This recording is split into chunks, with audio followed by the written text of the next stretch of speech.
So this was the last week of the Kruger Leadership Challenge, and it was kind of sad because we've had like a really fun time, but it was also cool to sit back and reflect on all that we've been through in just a short 4 weeks. From the moment we got our first clue during this challenge, we were on a roll. We went immediately to the clock tower and then to Anne McCoy and then to the bridge by Beasley, and we didn't hesitate once. We just knew exactly what we were going to do, and we wanted to win, so we really were driven this time as well, just like the second part of the race.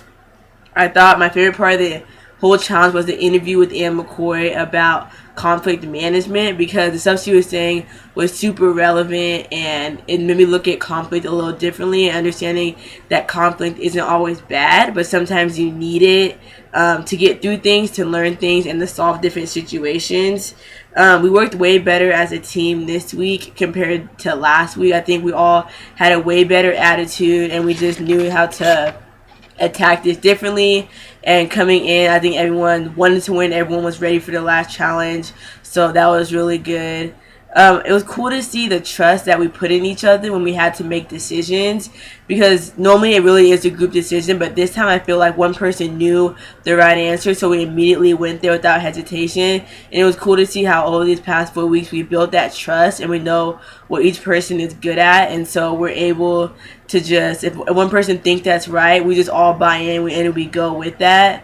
I really think that the lesson that I've been learning over this whole thing about reinforcing the attitude really is everything, because last week I really did have a bad attitude and stuff just was really like irritating and I was annoyed and it wasn't even fun. But this week we were laughing, we were joking around because we all really did have a good attitude, so it made the race a lot more fun. I always really voice my opinion because if I think something's right, I'm just really outspoken, so I'm gonna say it. And I definitely feel like my teammates heard me out all the times that I speak. And if I am wrong, they'd be like, "Well, maybe we should try something else." But a lot of the time, they really do hear me out and hear what I'm saying. I didn't really learn too much about myself. I wasn't really pushed out of my comfort zone.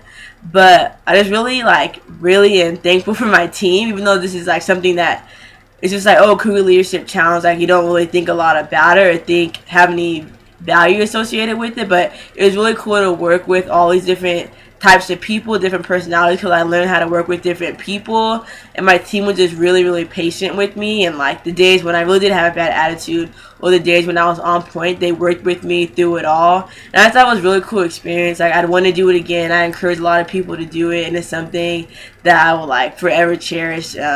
For being able to be in a class like this and have this much fun, but at the same time learn stuff that I can actually apply to my leadership styles and my social life and my track life. It's just really cool to be able to experience this.